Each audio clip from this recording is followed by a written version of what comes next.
and welcome to a special, really by necessity, mini-sode of the Oddity archive.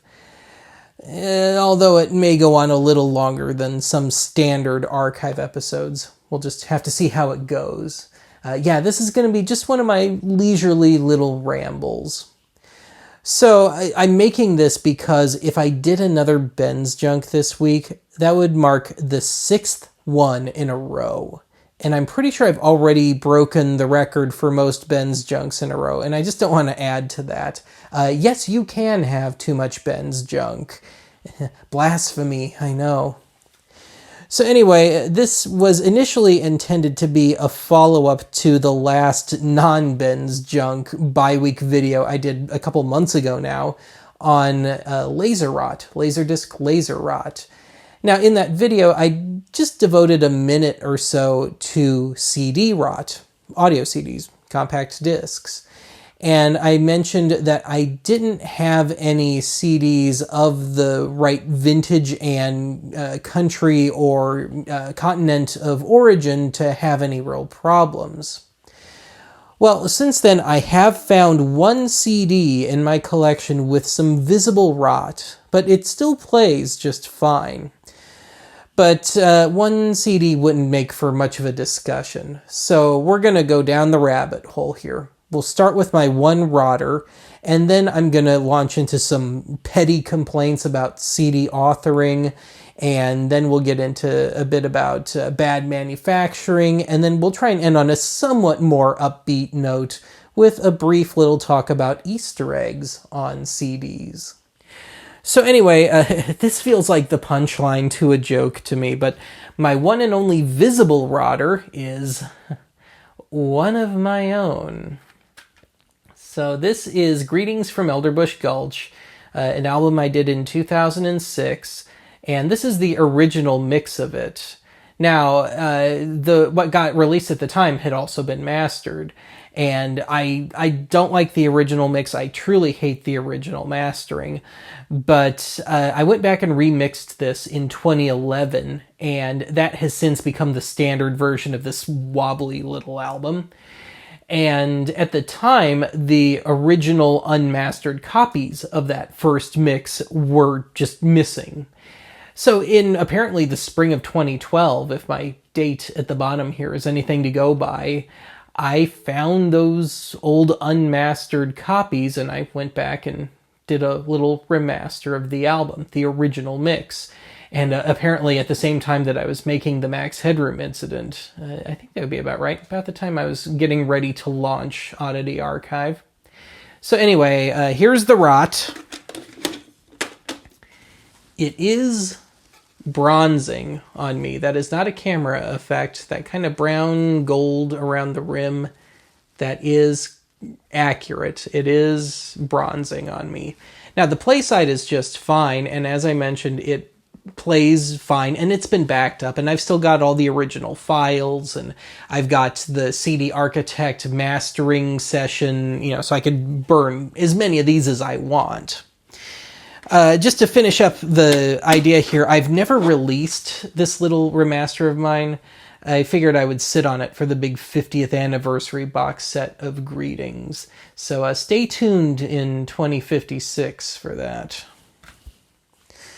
So anyway, now let's get into some somewhat more petty complaints about CDs, specifically authoring. Now, I'm not trying to single out this one particular album. This was just the first one that I grabbed to have this problem, what I perceive as a problem at least. And this is kind of an issue on a lot of live albums, especially original issue CDs of live albums. So the first one I pulled was just this one, Fleetwood Mac Live, originally released in 1980. And my beef with it is not the music or anything, but, on live records between songs, a lot of times the artist will chat for a bit, introduce the next tune. And on this CD and a lot of other ones, especially Warner Brothers for some reason, they have it indexed so that it doesn't kick over to that track until the song proper actually starts. See, if it were me, I would kick over when they start talking about it, because otherwise, if you try and take this out of context, it's a little bit of a mess. So the most egregious one on here would be "Oh Well" going into "Over and Over." It adds an unnecessary extra almost minute to the runtime of "Oh Well," and yeah, it's just me being petty. It's always stuck up my craw. Really the only Warner or Warner adjacent album original issue that I can think of that got it right only got it right because on the original album the intros were indexed as their own tracks, and that would be Tom Waits's Nighthawks at the Diner. All right, now let's get into some true errors. I think we could agree that these are errors. So these two that I'm going to talk about were both bargain bin finds and albums that I'm just not crazy about, but I've got them. So we've got the first Mike and the Mechanics album here, and I like the two hits from this, and I just don't really like the deep cuts on this one. So this is from '85, and the indexing is off to where when you skip to any track from 2 on, you've lost the first note of that song. And as best as I recall, nothing segues on this album. So most annoyingly to me, if I want to hear Silent Running, if I try and take it out of context, have it on my iPod or some other device, I get stuck with the first note of All I Need Is a Miracle to go with it. Now, maybe it's corrected on other copies of this. I'm not buying other ones to find out, but this is a US-made copy. I'm pretty sure this one was manufactured in the early 90s. But yeah, I've never cared enough to try and go back and re-index it. Rip it as a whole chunk and put it into CD Architect and redo the authoring. So anyway, on a very similar note and a very similar time frame, Glass Tiger, the Thin Red Line, Canadian group, and I obviously pulled this out of a bargain bin. And once again, I like the two hits, but I don't really care for the deep cuts on this one. So I don't think it's wear and tear, but the text is wearing off. That's not an error, obviously, but I just thought I'd point it out. So the indexing on this one is around half a second off, and it doesn't matter which CD player I put it into. It's the same across the board. So yeah, it's one step worse. Now, the worst one I've ever encountered wasn't on a CD at all. It was a download.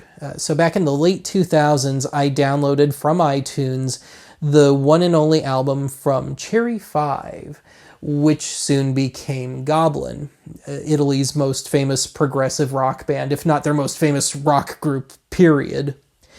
And none of the songs on that album segue into each other, as best as I recall at least, but one of the indexing bits is way off. It kicks over to the next track with 25 seconds still to go on the previous one. But as far as my own real proper CDs go, this is the loser of the lot. And I'm talking strictly technical. I like this album. I think this one holds together really well. Ian Gom, Summer Holiday. He'd been in the band Brinsley Schwartz before that.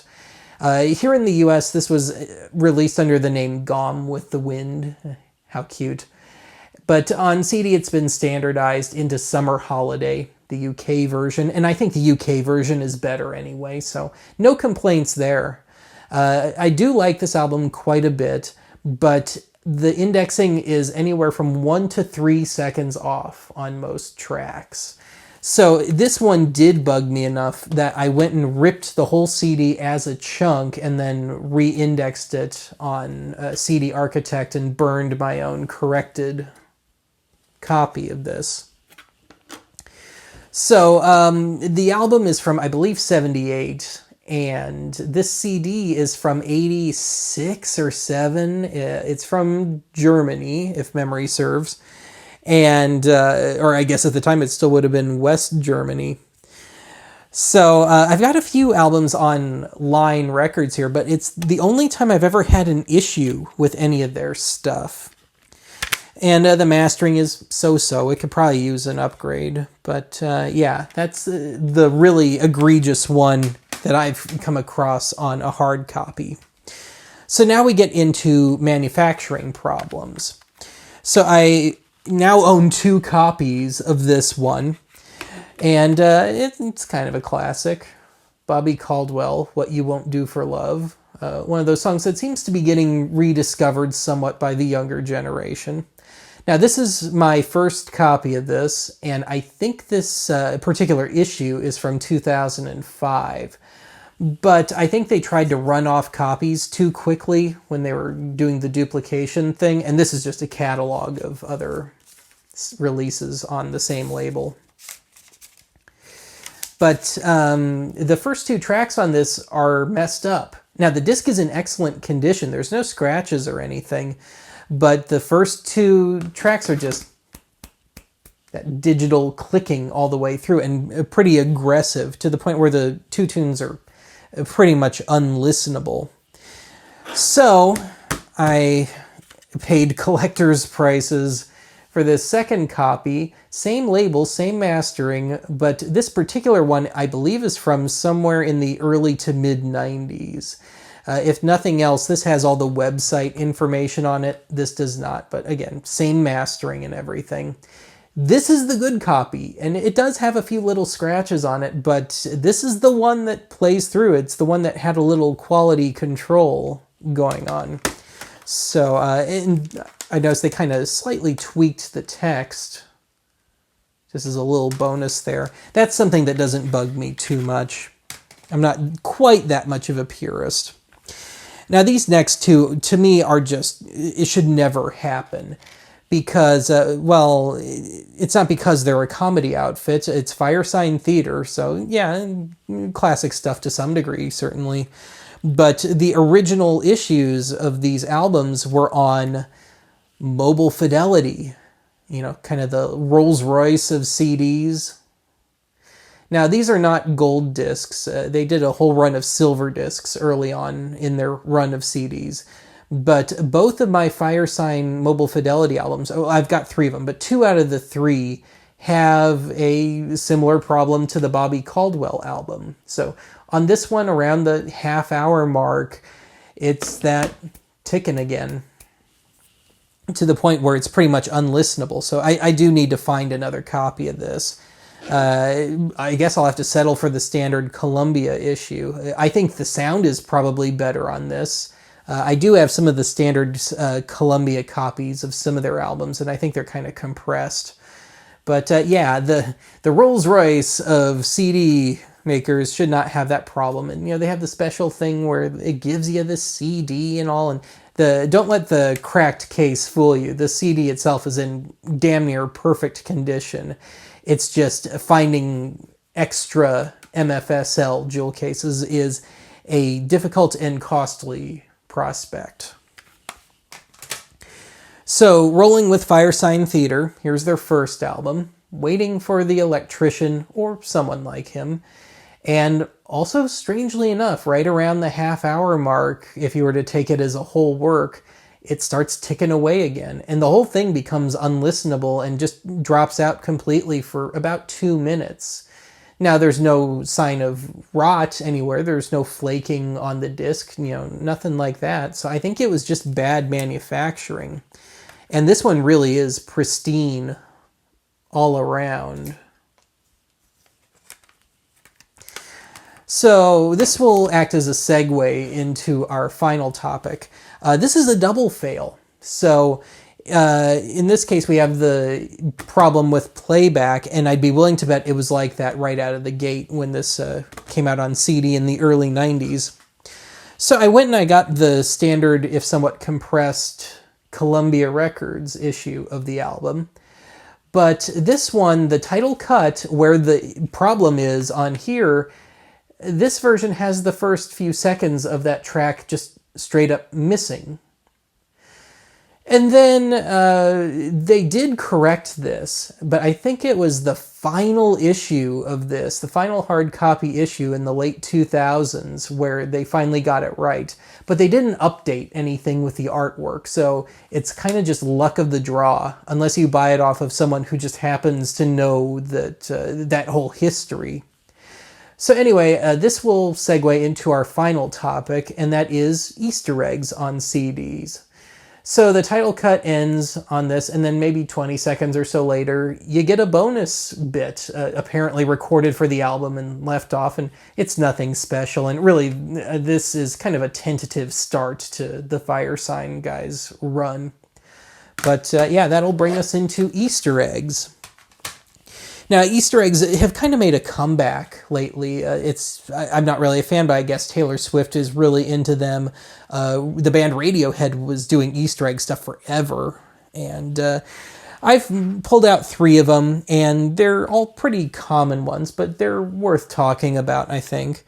So I preemptively censored the cover to this one, even though it's one of the most famous album covers of all time, just because I don't know how YouTube would react, but Nirvana Nevermind from 1991.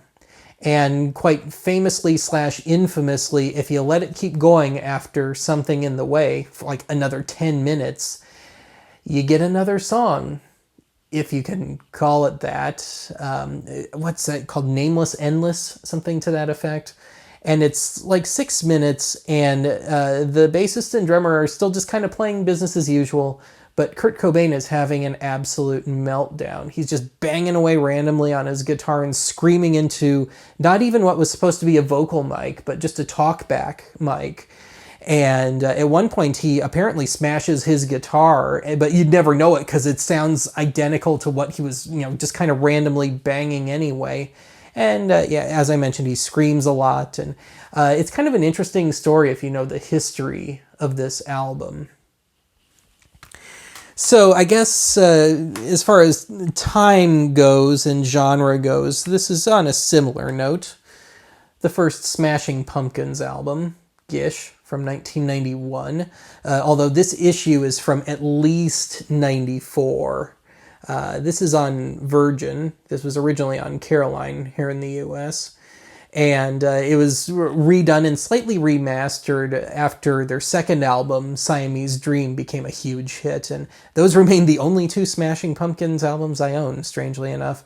But anyway, this is a somewhat friendlier one. So you have the final cut on the record, and about 10 seconds after that ends, you get a little 1 minute, what almost sounds like the seed of a good song.